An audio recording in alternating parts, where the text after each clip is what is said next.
আজকে আমরা Arabic calligraphy ফন্টের দ্বিতীয় পাঠ করব।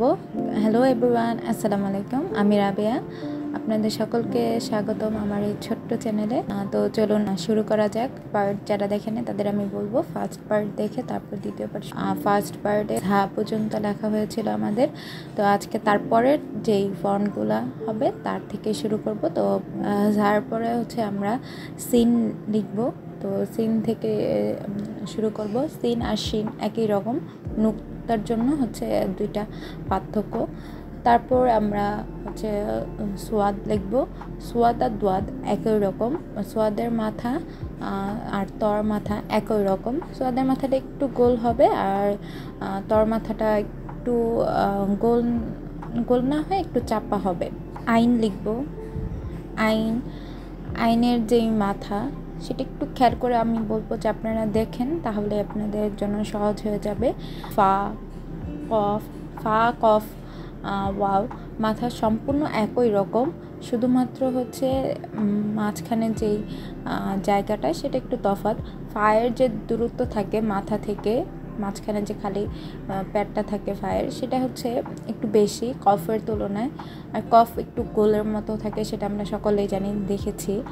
আর হচ্ছে যে কাফটা একটু অন্যরকম দেখতে।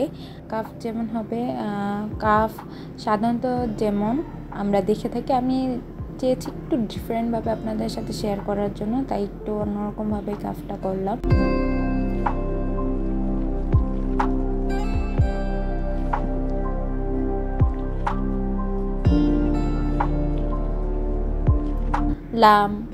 লাম আর কাফ একই রকম। লামের যেই মাঝখানে যে দূরত্বটা থাকে প্যারেটের মাঝখানে গোল, কাফটা তার থেকে একটু বেশি থাকবে। বাট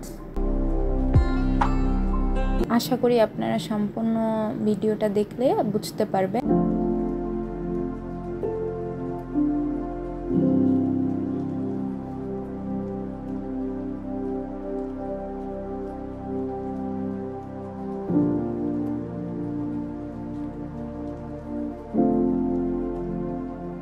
আমি চেষ্টা করেছি অক্ষরগুলো খুব ধীরে ধীরে দেখিয়ে করার জন্য, যাতে আপনারা সহজে বুঝতে পারেন। আমি বলবো আপনারা যদি বুঝতে না পারেন মানে অক্ষরগুলো শেপ ঠিক কীভাবে দিবেন বা কেমন করে দিবেন, আমি বলবো যে বারবার দেখার জন্য, তাহলে আশা করি আপনারা বুঝে যাবেন। আপনাদের কাছে যদি ভালো লেগে থাকে তাহলে অবশ্যই কমেন্ট, শেয়ার অ্যান্ড সাবস্ক্রাইব করতে আমার চ্যানেলটি ভুলবেন না। আর আমার এই চ্যানেলে যারা মানে একেবারে প্রথম থেকে আমাকে সাপোর্ট দিয়ে যাচ্ছেন তাদেরকে অসংখ্য ধন্যবাদ। আর নতুন যারা আমার সাথে যুক্ত হয়েছেন তাদেরকে অসংখ্য ধন্যবাদ। আপনারা যদি অ্যারাবিক ক্যালিগ্রাফি নিয়ে আপনাদের কোনো প্রশ্ন থাকে অবশ্যই সেটা আপনারা কমেন্ট করে জানাতে পারেন, আমি চেষ্টা করব আপনাদের কাছে শেয়ার করার জন্য।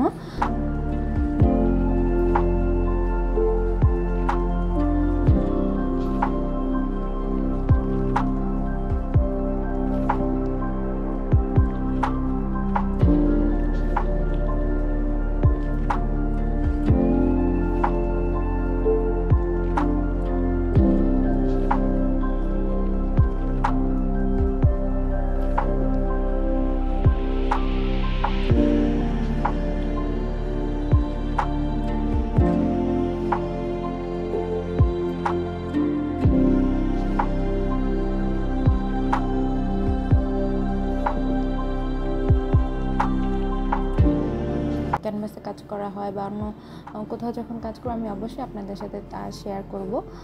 তো আজকে এই পর্যন্তই। সকলে সুস্থ থাকুন, ভালো থাকুন, নিজে ভালো থাকুন, অন্যকে ভালো রাখুন।